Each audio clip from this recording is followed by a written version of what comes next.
율리아나와 프란치스칸 책 읽기. 제속 프란치스칸 성인전 2. 우리 시대를 위한 여인, 헝가리의 엘리사벳 성녀, 권숙의 히아친타 OFS 편역, 한국 제속 프란치스코회 출판부. 서론. 12세기는 유럽 국가 전반에 어두운 그림자가 드리워져 있었고 그 어두움이 교회에도 떨어졌던 시기이다. 위대한 성 베르나르도의 목소리는 전쟁의 소음과 아우성 속으로 잠겨버렸고 거룩한 도성은 여전히 이교도의 소나기에 놓여 있어서 십자군의 피가 계속 흘러내리고 있었다. 회교도는 그리스도교를 쳐 승리를 거두었고 사람들은 두려움에 사로잡혔으며 많은 사람들의 마음에서 희망이 사라졌다. 13세기에도 국가 간의 불안은 지속되었지만 교회 안에 신신 깊은 이들이 일어나 하느님을 위해 죄와 세상과 악과 맞서 싸웠다. 프랑스의 성 루도비코, 스페인의 성 페르디난도, 아시시의 성 프란치스코, 구주만의 성 도미니코, 천사적 박사 성 토마스 아퀴나스, 그 외에 많은 이들이 있었다. 바로 이 시기에 헝가리의 성녀 엘리사벳도 하느님을 위해 살고 사랑하고 고통당하고 죽음으로써 짧은 생애지만 눈부신 모범을 우리에게 남겨주었다. 엘리사벳 시대와 특히 오늘날은 유사한 점들이 많이 있다. 그녀가 살았던 13세기는 중세의 정점으로 여러 침략과 재난을 겪은 사람들이 사회 공동체를 세우고자 했고 물질적 부를 이루고 세속적 성취에 대해 긍지를 가지게 된 시기였다. 동시에 만연해가는 물질주의에 불만을 갖게 된 또 다른 많은 사람들이 영적인 풍요를 추구하고 있었다. 이때는 또한 많은 남자들이 이슬람교의 지배 아래 있던 중동 지역에서 벌어지고 있는 격렬한 전쟁에 나가 싸우고자 떠나가던 시기였다. 엘리사벳은 이 전쟁 때문에 남편을 잃게 된다. 엘리사벳은 또한 평신도 영성이 태동하고 있던 시대에 살았다. 중세기 초의 사람들은 수도 생활이 영성의 주된 아니 유일한 모형이라고 여겼다. 그러나 이제 평신도들은 자신들도 수도자들처럼 성독으로 부르심을 받았다는 것과 세속 직업들도 하느님께 봉헌될 수 있다는 것을 인식하게 되었다. 점점 사람과 활동이 몰려들게 되는 도심에서는 민중이 정치, 사회, 경제, 종교, 문화 영역에서 주인공이 되는 민주적 구조가 확고해지게 되고 공동체 의식이 발달되었다. 교회 안에서는 평신도들이 사회와 교회의 울타리 안에서 중요한 역할을 수행하게 되었다. 엘리사벳이 죽은 지 30여 년 후에 태어난 유명한 이탈리아 시인 단테는 시인으로서 자신의 모든 재능을 하느님께 봉헌하였다. 그는 이렇게 말했다. 종교에 귀의하는 사람들은 단지 옷이나 생활 양식에서 베네딕토 성인이나 아우구스티노 성인, 프란치스코 성인 또는 도미니코 성인을 닮으려는 사람들뿐만 아니라 결혼한 신분에 있으면서도 자신을 훌륭하고 참된 신앙생활에 바칠 수 있는 이들이다. 왜냐하면 하느님께서 우리에게 신앙을 살도록 원하시는 방법은 우리 마음 안에 있기 때문이다. 우리 시대처럼 엘리사벳 시대의 여성들은 남성 지배 사회에서 자신의 목소리를 내길 원했다. 그리고 어떤 면에서는 성공을 거두었다. 다시 말하면 그들은 더 이상 가정에 매여 있지 않고 마을 길드와 종교단체에서 활동했다. 그들은 또한 교회에도 가치 있는 기여를 할 수 있다는 것을 보여주었다. 클라라 성녀와 엘리사벳 성녀처럼 많은 여성들은 초기 프란치스칸 운동이 벌어지고 있을 때 남자들 곁에서 복음적 가난 생활을 추구했다. 초기 영성은 하느님의 존엄과 온갖 인간적 이해를 초월해 계심에 집중했다.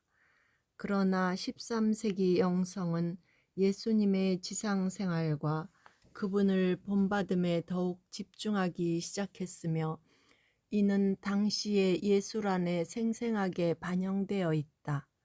십자가 위에서 승리하신 곧게 서 있고 눈을 크게 뜬 그리스도를 보여준 초기 비잔틴 그림은 이제 실제로 고통당하시는 예수님을 보여주는 십자가상으로 바뀌었다.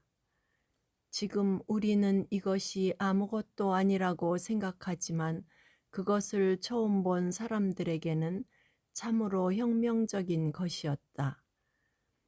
엘리사벳이 생존해 있던 때에 프란치스코는 그레치오에서 가난하고 겸손한 아기 예수의 성탄을 재현함으로써 그리스도의 탄생을 실제로 느낄 수 있는 생생한 모습을 보여주었다. 동정 마리아는 성화에서 이제 천상의 여왕으로서뿐만 아니라 여느 어머니들이 자신과 동일시할 수 있는 어머니로 재현되었다.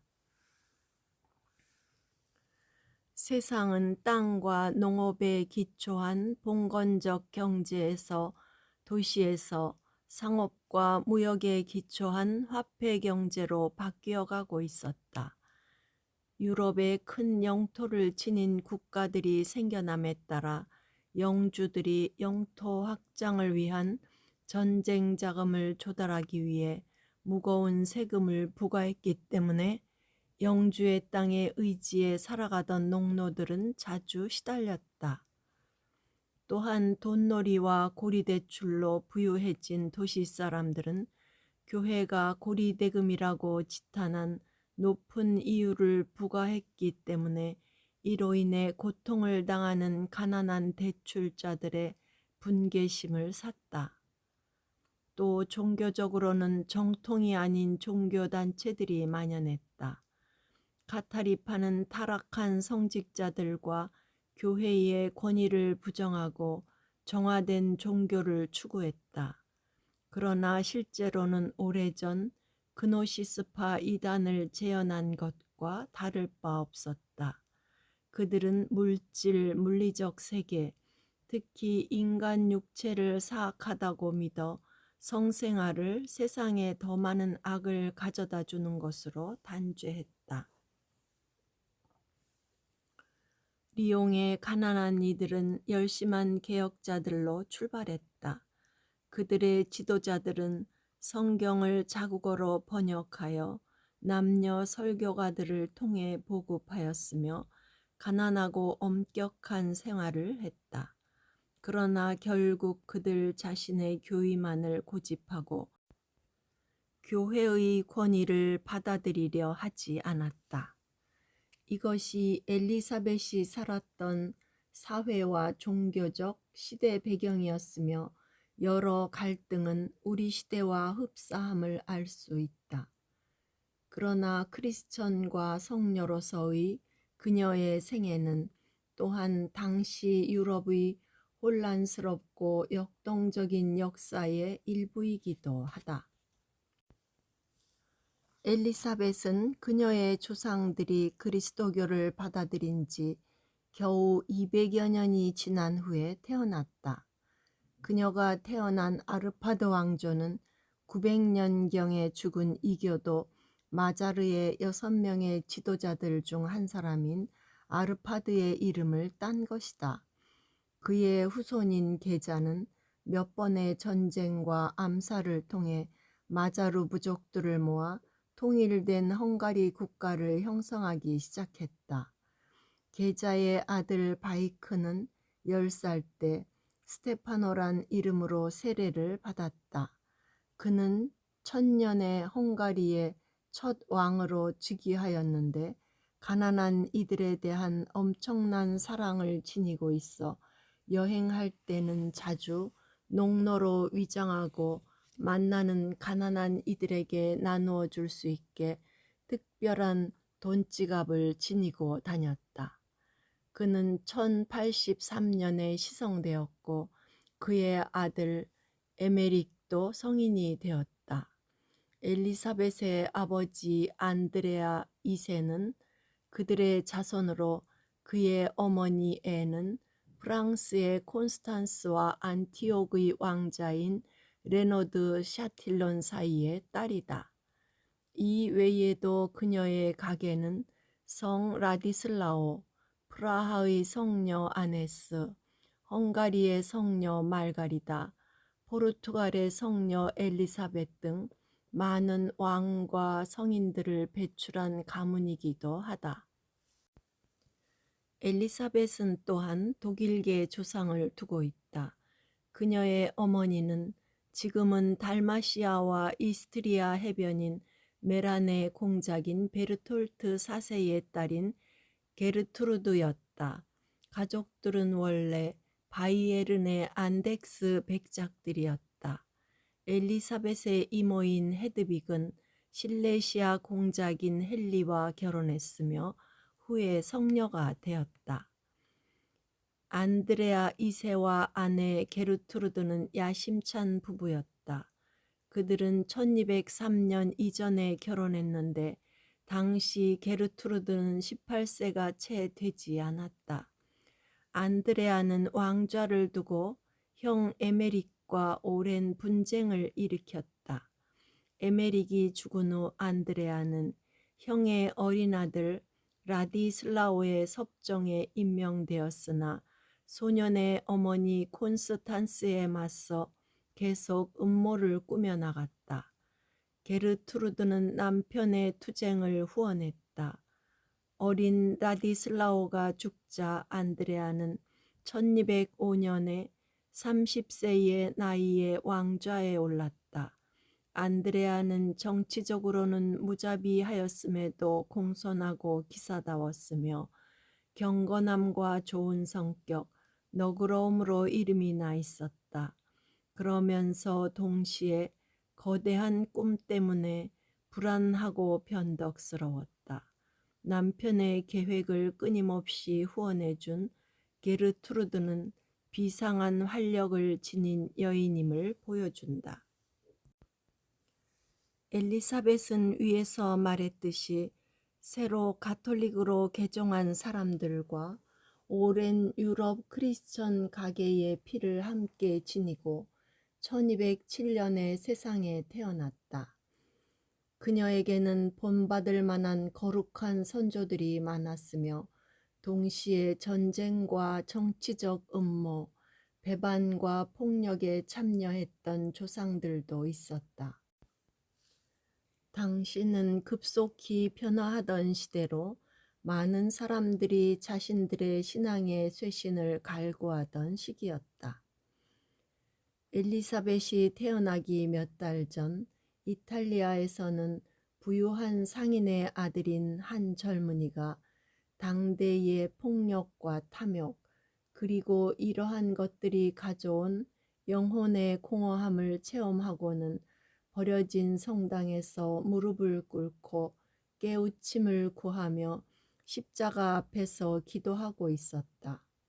예수님이 직접 십자가에서 그에게 보다시피 다 허물어져가는 나의 집을 가서 수리하여라 라고 말씀하시는 것 같았다.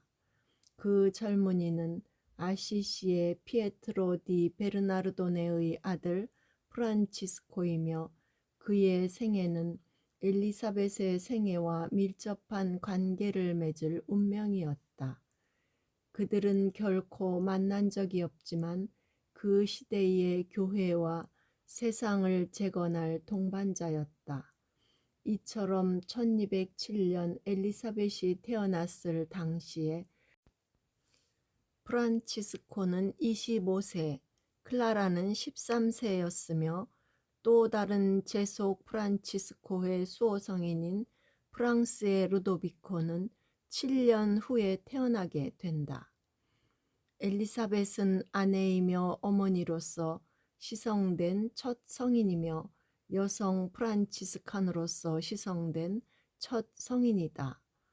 오늘날 우리의 사명을 확인시켜주는 이러한 모범을 가진 것은 제속 프란치스코회에게 명예로운 일이다.